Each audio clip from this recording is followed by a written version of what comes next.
ஸ்ரீ சங்கரா TV நேயர்களுக்கு வணக்கம். சுபதினம் நிகழ்ச்சியில் அனைவரையும் சந்திக்கிறதுல மிகவும் மகிழ்ச்சி. இன்னைக்கு நவம்பர் மாதம் 28ஆம் தேதி வியாழக்கிழமை. இன்னைக்கு பிரதோஷம் வேற. ரொம்ப ரொம்ப சிவனுக்கு உகந்த ஒரு நாள். அவருடைய ஆசீர்வாதத்தில் இந்த நாளை தொடங்கலாம். ராசி பலன்கள் 12 ராசிகளுக்கும் எப்படி இருக்கு, அதை தொடர்ந்து ஒரு கேள்வியும் உண்டு. மேஷராசி அன்பர்களுக்கு இன்னைக்கு சந்திரன் 7ஆம் இடத்துல வந்துட்டாரு. சப்தமத்துல வரக்கூடிய சந்திரனும் 8ஆம் இடத்துல இருக்கக்கூடிய சூரியனும் புதனும் ரொம்பவே நமக்கு திருமண வாழ்க்கை மற்றும் ஒரு 2-3 நாளா வீட்டில் ஒய்ஃபோட சண்டை, ஹஸ்பண்டோட சண்டை, குடும்பத்தில் நான் யாரோடையும் பேசலை அப்படின்னு சொல்கிறவங்களுக்கு இன்னைக்கு ரொம்ப ரொம்ப சுமூகமான ஒரு நாள். ஸோ இன்றைக்கெல்லாம் நம்ம கோபத்தை வெளிப்படுத்துறதோ இல்லை சந்தோஷத்தை வெளிப்படுத்துறதோ வாட்ஸ்அப் ஸ்டேட்டஸ் அப்டேட் தாங்க. அதில் நம்ம போட்டுட்டாலே நம்ம என்ன பண்ணுறோம் அந்த நாள் அப்படிங்கிறது தெரியும். அதையும் பார்க்கறதுக்கு ஆர்வமாக நம்ம சொந்தக்காரங்களும் ஃப்ரெண்ட்ஸும் நிறைய பேர் இருப்பாங்க. ஸோ இன்றைக்கி நீங்கள் டைரெக்டாக சண்டையெல்லாம் சரியாயிட்டு நான் ஹாப்பியாக இருக்கேங்கிறத நீங்கள் வெளிப்படையாக சொன்னாலும் சரி, வாட்ஸ்அப் அப்டேட்டில் போட்டாலும் சரி, இந்த நாள் உங்களுக்கு ரொம்ப ரொம்ப குடும்பத்தில் சந்தோஷத்தை கொடுக்கக்கூடிய ஒரு நாள்.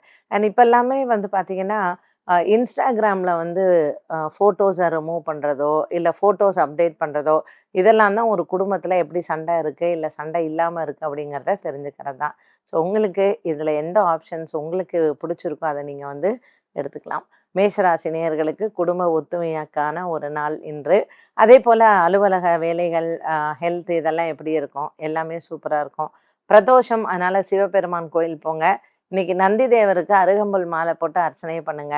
எடுத்த காரியம் எல்லாமே உங்களுக்கு சக்சஸ் தான். அண்ட் ரிஷபராசினியர்களுக்கு இன்னைக்கு பங்கு சந்தையில் பைசா போடுறதுக்கு அருமையான ஒரு நாள். ஸோ இன்வெஸ்ட்மெண்ட்ஸ் எல்லாமே இன்னைக்கு நீங்கள் பண்ணலாம். விவசாயிகள், வியாபாரிகள் இவங்களுக்கு எல்லாமே ரொம்ப அற்புதமாக இருக்கக்கூடிய ஒன்று. 6ஆம் இடத்துல இருக்கக்கூடிய சந்திரன் நமக்கு நிறைய செலவை கொடுப்பார். அதனால தான் நான் உங்களை இன்வெஸ்ட் பண்ணுங்கன்னு. ஸோ சும்மா இல்லாமல் நம்மள்ட்ட ஃப்ரெண்ட்ஸுங்க யாராவது கடனாக கேட்டாங்கன்னா ஃப்ரெண்ட்ஸ் தானே அப்படின்னு சொல்லிட்டு கொடுப்போம். சிலது திரும்ப வரும், சிலது வரவே வராது. அதனால் இன்றைய நாளில் நமக்கு கடன் கேட்கும் அன்பர்களிடத்தில், அது உறவோ இல்லை சொந்தக்காரங்களோ இல்லை உங்கள் ஃப்ரெண்ட்ஸோ யாராக இருந்தாலும் இன்றைய நாளில் கடன் கொடுப்பதை தவிர்ப்பது நல்லது. இன்றைக்கி கார்த்திகை மாதத்தில் வியாழக்கிழமை ரொம்ப விசேஷம். அதனால் மகாலட்சுமிக்கு தீபம் ஏற்றி அர்ச்சனை பண்ணுங்கள். ரொம்ப அற்புதமான ஒரு நாள். மிதுன ராசி நேயர்கள். இந்த மிதுன ராசி நேயர்களுக்கு இன்னைக்கு புத பகவானால் நல்ல ஒரு நன்மைகள் கிடைக்கும். படிக்கக்கூடிய குழந்தைகளுக்கு நீங்கள் எங்கேயாவது வெளிநாடு போய் படிக்கணும், எனக்கு இவ்வளோ நாள் டிசப்பாயின்மெண்ட் இருந்தது அப்படின்னு சொல்கிறவங்களுக்கு கூட நல்ல ஒரு மாற்றத்தை தரக்கூடிய ஒரு நாளாக இந்த நாள் அமைகிறது. மிதுன ராசி நேயர்களுக்கு இன்றைக்கி சொந்தக்காரங்களுடைய வருகை மற்றும் லேடிஸ்க்கு, வீட்டில் இருக்கக்கூடிய லேடிஸ்க்கு சம்டைம்ஸ் இன்றைக்கி ரெஸ்ட் எடுக்கலாம் அப்படிங்கிறச்சு தான் ஒரு 4 பேர் டிஃபனுக்கு வரேன், சாப்பாட்டுக்கு வரேன்னு சொல்லுவாங்க. உண்மையிலேயே அந்த அனுபவம் நமக்கு வெளியில் சிரிப்போம், ஆனால் மனசில் ஐயோ இன்னைக்கு படுத்துக்கலாம்னு நினச்சேன், இன்னைக்கு போய் வந்துட்டாங்களே அப்படின்னு இருக்கும். சொல்லவும் முடியாது, மெல்லவும் முடியாதுன்னு சொல்லுவாங்க பார்த்தீங்களா? அப்படி தான் இன்றைக்கி மிதுன ராசி நேயர்களுக்கு, வீட்டில் இருக்கக்கூடிய பெண்களுக்கு. அலுவலகத்தில் இன்றைக்கி நாம் ரெஸ்ட் எடுத்துக்கலாம், ஒரு ஃபைலை பொறுமையாக பண்ணலாங்கும்போது பக்கத்து டெஸ்க்குக்காரன் லீவை போட்டுட்டு அதையும் நாமளே சேர்ந்து செய்கிற மாதிரி ஒரு சூழ்நிலை வந்துடும். ஸோ இதெல்லாம் எதிர்பாராத சில சுமைகள் அப்படின்னு சொல்கிறது தான். இன்றைய நாளில் இந்த மிதுன ராசி நேயர்களுக்கு சில சுமைகளை சுமக்கக்கூடிய ஒரு நாள் அப்படின்னு சொல்லலாம். இன்னைக்கு குருவாரம். யாருக்காவது 2 பேருக்கு கொண்டக்கடலை தானம் பண்ணுங்க. 12ஆம் இடத்துல இருக்கக்கூடிய குருவுக்கு ஒரு நல்ல பரிகாரமாகும்.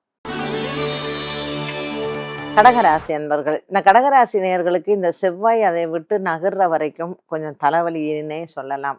உடல் ஆரோக்கியத்தில் ஏதாவது ஒன்று, ஒரு நாள் நான் இன்னைக்கு ஹாப்பியாக இருக்கேன், இல்லை ஒரு நாள் நான் ஏதோ மெடிசன் சாப்பிடாம இருக்கேன் அப்படின்னா அது கொஞ்சம் டவுட்டு அப்படின்னே சொல்லணும். இந்த கடகராசி அன்பர்களுக்கு இன்றைய நாளில் சில முக்கியமான முடிவுகள் எடுக்கணும், இல்லை முக்கியமான நபர்களை எல்லாம் சந்திக்கணும். பட் அவாய்டே பண்ண முடியாது, என்ன பண்ணுறது அப்படின்னு இருந்தாலும் காலை வேளையில் இன்னைக்கு தட்சிணாமூர்த்திக்கு போய் ஒரு அர்ச்சனையை பண்ணிட்டு உங்கள் நாளை தொடங்கலாம். இந்த நாள் எண்ணிய காரியங்கள் நிறைவேறும். சிம்மராசி அன்பர்கள். இன்னைக்கு சிம்மராசி அன்பர்களுக்கு இந்த அலைச்சல் அப்படிங்கிறத விட நம்மளுடைய ஏதாவது ஒரு விஷயத்த ஓசியில் கேட்கறதுக்குன்னே குடும்பத்தில் ஒரு சில சொந்தக்காரங்க இருப்பாங்க. உன் புடவையை கூட, நகையை கூட, வண்டியை கூட, இல்லைன்னா காப்பி பொடியை கூட, இப்படி ஏதாவது ஒன்று நம்மள்கிட்ட வாங்கலைன்னா அவங்களுக்கும் தூக்கமே வராது. ஸோ இன்றைக்கி அந்த மாதிரி ஏதாவது ஒரு சூழ்நிலையில் நீங்கள் மாட்டக்கூடியது வரலாம். அப்படி உங்களுக்கு ஒரு சூழ்நிலை வந்தால் அதிலிருந்து எப்படி நீங்க விலகி இருப்பது அப்படிங்கிறத பார்த்துக்கோங்க. ஒண்ணு சில பேருக்கெல்லாம் the art of saying no அப்படின்னு ஒண்ணு இருக்கு. இல்லை அப்படின்னு சொல்லவே தெரியாது. அப்படியே மனசுல வந்து இது பண்ணிட்டு, மனசுல நம்ம சங்கடப்பட்டுப்போம். பட், சரி அதனால என்ன எடுத்துக்கோயேன்னு சொல்லிட்டு, அன்னைக்கு நாள் பூரா உட்காந்து வேதனைப்படும். எனக்கு புடிச்ச சாரி, எனக்கு புடிச்ச செப்பல், எனக்கு புடிச்ச நகை அவங்க வந்து வாங்கிட்டு போயிட்டாங்க. எங்க அம்மா எடுத்து குடுத்துட்டாங்க. இல்ல எனக்கு தெரியாம எங்க அக்கா எடுத்து குடுத்துட்டா. இப்படி எத்தனை வீடுகள்ல நடக்கிறது இல்லையா? ஸோ இன்னைக்கு மத்தவங்களால மனசால வேதனைப்படணும் அப்படிங்கிறது ஒரு சில நாட்கள்ல இருக்கும். சிம்மராசி நேயர்களுக்கு அப்படி சில சம்பவங்கள் இன்றைய நாளில் நிகழலாம். சிவன் ஆலயத்திற்கு போயிட்டு பச்சரிசி மாவு கொடுங்க அபிஷேகத்திற்கு. பால், இளநீர் இந்த மாரி திரவிய பொருள்களையும் கொடுத்து, சிவபெருமானை குளிர வைக்க நம்ம மனசும் குளிரும். கன்னிராசி அன்பர்கள். இன்னைக்கு கேது பகவான் கன்னிராசியில இருந்துட்டு சில அ மறதியை வந்து கொடுக்கலாம். ஸோ இந்த மறதி அப்படிங்கிறது ஒரு சில சமயத்துல நமக்கு எந்த பொருளை எங்க வச்சோம் அப்படிங்கிறது தெரியாம ஒரு தேவையில்லாத டென்ஷன். 2ஆம் இடத்துல சந்திரன், 3ஆம் இடத்துல புதனும், சூரியனும். ஒரு 1/2 மணி நேரம் ஒரு விஷயத்த தேடுவோம் பாருங்க. அந்த 1/2 அன் ஹவர் நமக்கு ஒரு பெரிய டென்ஷனா இருக்கும். அப்புறம் கிடைச்சிரும். அது வீட்டு சாவியா இருக்கலாம், லாக்கர் சாவியா இருக்கலாம், இல்ல பக்கத்து வீட்ல இருந்து ஏதாவது குடுத்துட்டு போயிருப்பாங்க. அத எங்கேயாவது வச்சுட்டு நம்ம தேடுவோம். ஸோ அந்த மாதிரி இந்த கன்னிராசி நேயர்களுக்கு, இந்த மாரி தேடும் பொருளே டக்குன்னு நமக்கு மனசுல ஞாபகத்துக்கு வர்றதே விநாயகர் தாங்க. அதனால காலையிலேயே விநாயகர் கோவில்ல பச்சரிசியும், வெல்லமும் தானம் கொடுத்து நாள தொடங்குங்க. இன்னைக்கு டென்ஷன் இல்லாத டேயாக அமையும்.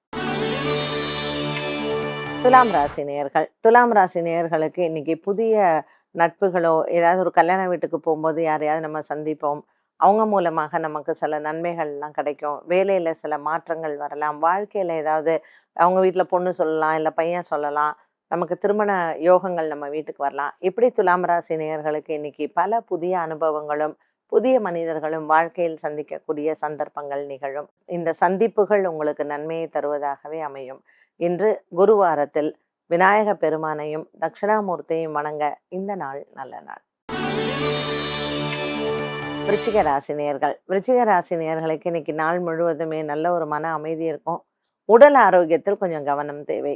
அதுவும் இப்ப நிறைய இந்த மழை காலத்துல வைரல், ஃப்ளூ எங்க பார்த்தாலும் காய்ச்சல், பாடி பெயின் இப்படிதான். நீங்க யார வீட்ல வந்து ஒரு நம்ம சொந்தக்காரங்களோ, அக்கம் பக்கமோ எங்க எடுத்துக்கோங்க, வீட்ல ஒருத்தருக்காவது உடம்பு சரியில்லாம இல்லவே இல்ல. ஸோ விருச்சிக ராசி நேயர்களுக்கு உடல் ஆரோக்கியத்தில் ரொம்ப ரொம்ப கவனம் தேவை. நீங்க விருச்சிக ராசிக்காரர்களாக இருந்தாலும் சரி, இல்ல உங்க வீட்ல யாராவது விருச்சிக ராசிக்காரர்களாக இருந்தாலும், அவங்க உடல் ஆரோக்கியத்தில் கவனம் செலுத்துங்க. மருத்துவ செலவுகள் கண்டிப்பாக வரக்கூடிய ஒரு சூழ்நிலைகள் இருக்கும். இன்றைக்கு விருச்சிக ராசி அன்பர்கள் தன்வந்திரி பகவானை பிரார்த்தனை செய்யலாம். அதே போல வைத்தீஸ்வரனை மானசீகமாக வணங்கி பிரதோஷ காலத்தில் சிவன் ஆலய வழிபாடு சிறந்தது. தனுசு ராசி அன்பர்கள். தனுசு ராசி அன்பர்களுக்கு பெற்றோர்களிடத்திலிருந்து வந்த பகை தீரும். அப்பாவோட சண்டை, அம்மாவோட சண்டை, ரொம்ப நாளா பேசல, 15 வருஷமா சண்டை, இந்த மாதிரியெல்லாம் நிறைய குடும்பங்கள்ல நம்ம பார்க்கலாம். ஸோ இன்னைக்கு குடும்ப ஒத்துமை, அதுவும் குறிப்பா பெற்றோர்களிடத்திலிருந்து வந்த ஒத்துமை நமக்கு மனசுல சந்தோஷத்தை தரும். இந்த தனுசு ராசி அன்பர்களுக்கு இன்னைக்கு அலைச்சலும் இருக்கும். இருந்தாலும் பல வருடங்கள் கழித்து குடும்ப ஒற்றுமையாக இருக்கக்கூடிய சூழ்நிலைகள் மனதிற்கு ஆனந்தத்தை தரலாம். இன்றைய நாளில் நீங்கள் எடுத்துக்கொண்ட வேலைகள் அனைத்திலையும் வெற்றி கிடைக்கும். இன்னைக்கு தனுசு ராசி அன்பர்களுக்கு காலை வேளையில் விநாயகர் ஆலய வழிபாடு சிறந்தது. மகர ராசி அன்பர்கள். இன்னைக்கு நாள் முழுவதுமே மகர ராசி நேயர்களுக்கு மனம் நிறைவான ஒரு நாளாக அமைகிறது. கொடுக்கல் வாங்கலில் இருந்து வந்த பிரச்சனைகள் தீரும். நீண்ட நாட்களாக இருந்து வந்த சில சின்ன சின்ன குடும்பத்தில் பகை இதெல்லாம் தீர்ந்து இன்று குடும்ப ஒற்றுமை சிறக்கும். இன்றைய நாளில் மகர ராசி அன்பர்களுக்கு நினைத்த காரியங்கள் நிறைவேற சிவன் ஆலய வழிபாடு சிறந்தது. கும்பராசி நேயர்கள். கும்பராசி நேயர்களுக்கு இன்று குடும்ப சௌக்கியங்கள் நன்றாகவே அமையும். எடுத்த காரியத்தில் வெற்றிகளும் கிடைக்கும். கும்பராசி அன்பர்களுக்கு பிள்ளைகளால் இன்று நன்மைகள் நடக்க வாய்ப்புகள் உண்டு. உடல் ஆரோக்கியத்தில் முன்னேற்றமும் மருத்துவ செலவுகளும் குறையும். கும்பராசி அன்பர்கள் இன்னைக்கு வியாழக்கிழமை பிரதோஷம். இன்றைய நாளில் சிவன் ஆலய வழிபாடு சிறந்தது. மீனராசி நேயர்கள். இன்னைக்கு நாள் முழுவதுமே மீனராசி நேயர்களுக்கு உற்சாகமான நாளாக அமைகிறது. பல ஆண்டுகளாக இருந்து வந்த பகை குறையும். இந்த மீனராசி அன்பர்களுக்கு 8ஆம் இடத்தில் சந்திரன் இருப்பதனால் பூரட்டாதி உத்திரட்டாதி நட்சத்திரக்காரர்களுக்கு சந்திராஷ்டம தினமாக அமைகிறது. இன்றைய நாளில் முருகன் ஆலய வழிபாடு சிறந்தது. 12 ராசிகளுக்கும் உண்டான பலன் மற்றும் பரிகாரத்தை பார்த்தோம். இந்த நாளுக்கான கேள்வியை பார்க்கலாம். இன்னைக்கு வந்து என்ன கேள்வி கேட்டிருக்காங்க அப்படின்னு பார்த்தீங்கன்னா, பொதுவா பிரதோஷ காலத்தில் நம்ம எதற்காக இறைவனை வணங்குகிறோம்? இல்ல இன்னைக்கு வந்து பரிகாரம் செய்தால் நமக்கு என்ன யூஸ்ஃபுல்லா இருக்கும் அப்படின்ட்டுன்னு. இந்த பிரதோஷம் அப்படிங்கிறது சிவபெருமானுக்கும் ரொம்ப உகந்தது. அதேபோல நரசிம்ம பெருமானுக்கும் ரொம்ப உகந்தது. எத்தன பேர் நரசிம்மருக்கு உகந்ததுன்னு தெரியும்னு எனக்கு தெரியல. பட் வைஷ்ணவைட்ஸ் வந்து பார்த்தீங்கன்னா, இன்னைக்கு பிரதோஷ காலத்தில் வந்து நரசிம்மருக்கு வந்து பானகம் நைவேத்தியம் பண்ணி, நரசிம்மர் கோவில்ல சிறப்பான திருமஞ்சனங்கள் எல்லாம் நடக்கும் பிரதோஷ காலத்தில். ஸோ சிவனும் பார்த்தீங்கன்னா ஒரு உக்கிர தெய்வம். நரசிம்மரும் பார்த்தீங்கன்னா ஒரு உக்கிர தெய்வம். சிவபெருமானுக்கு வந்து எப்பொழுதுமே அவர் அபிஷேக பிரியன். அவருக்கு வந்து தண்ணி விட்டுக்கிட்டே இருக்கும். அதனால தான் தாரை பண்ணுவாங்க. ஜென்ரலி நீங்க சிவனுக்கு பார்த்தீங்கன்னா, மேல வந்து தாரைன்னு ஒரு பானையில தண்ணி வச்சு சொட்டு சொட்டா அந்த தண்ணி அவருக்கு வந்து ரொம்ப இஷ்டம். அந்த தாரை அப்படிங்கிறது. ஏன்னா அவர் அக்னி இல்லையா? அவர் ரொம்ப உஷ்ணம். அதனால அந்த உஷ்ணத்த தணிக்கிறதுக்கு அவருக்கு எப்பவுமே இருக்கும். அதேபோல நரசிம்ம பெருமாளும் ரொம்ப உக்கிரமான ஒரு பெருமாள்.